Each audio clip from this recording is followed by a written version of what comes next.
Welcome to this explainer. Look, we all know finding a new place to live is, well, it's insanely stressful. You're just trying to find something affordable, something safe, and something reliable. But what happens when the very platform that is literally designed to help you uses deceptive tactics to exploit that desperate need instead? Today we're unpacking a massive federal lawsuit against a major rental listing platform that allegedly did exactly that. So let's just dive right into it. There is a term for lying and deceiving your customers to grow your business: fraud. Wow, New York Attorney General Letitia James definitely doesn't mince words here. She's talking about a massive joint effort between the Federal Trade Commission and 6 different states to take down a multi-million-dollar alleged scheme targeting everyday renters.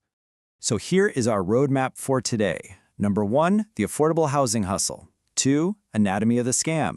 3, the fake review supplier. And 4, the FTC fights back. All right, part 1, the affordable housing hustle and how they're targeting the vulnerable.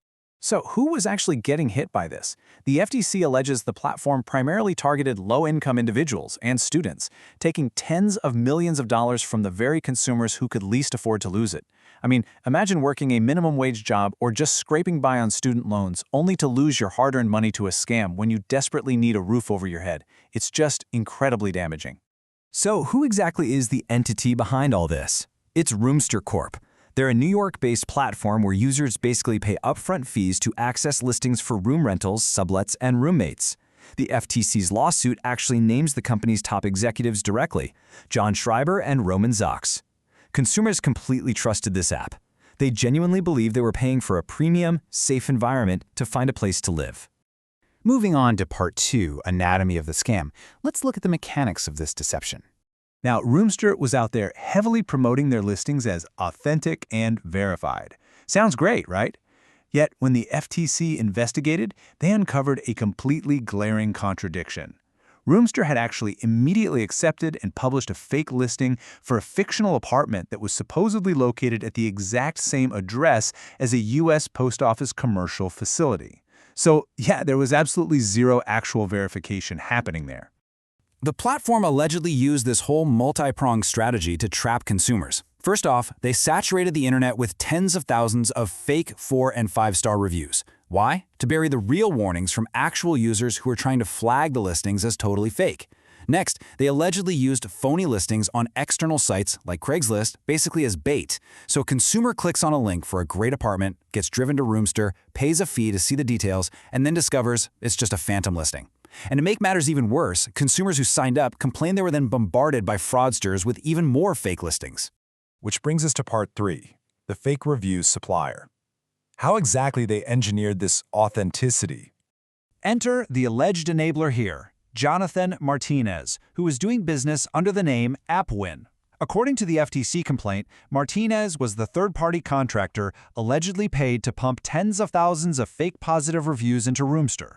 He artificially inflated the app's ratings, which of course made the platform look incredibly reliable to unsuspecting renters who were just casually scrolling through the Apple and Google app stores.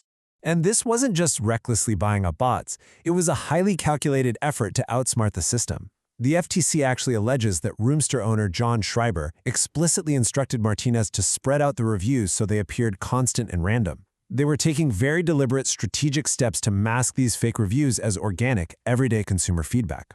But, as you might guess, the government stepped in. Jonathan Martinez is now facing a massive $100,000 financial penalty. That's payable to the 6 state partners involved alongside the FTC: New York, California, Colorado, Florida, Illinois, and Massachusetts. And the consequences for him go way beyond just a financial penalty.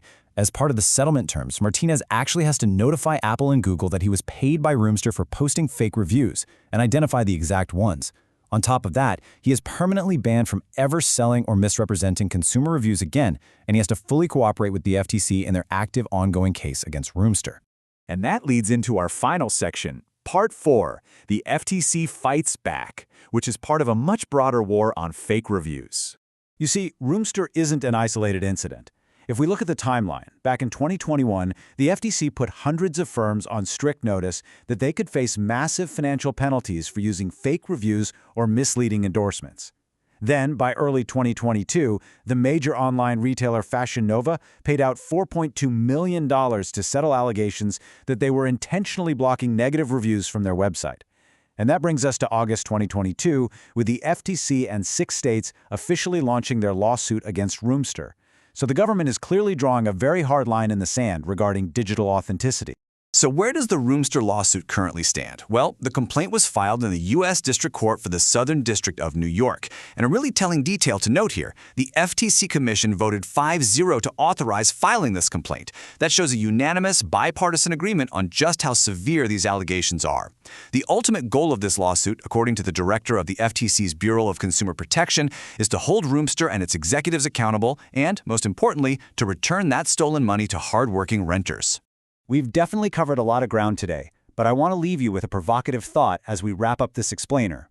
If millions of reviews are being bought and sold in the shadows every single day, how are you going to verify your next online purchase? It really forces us to think critically about the digital marketplaces we rely on so heavily. So when you're making your next big decision, whether it's buying a product or signing a lease for a new apartment, remember you have to dig deeper than just a star rating. Thanks for joining me on this deep dive into the mechanics of digital deception, and as always, keep learning and stay curious.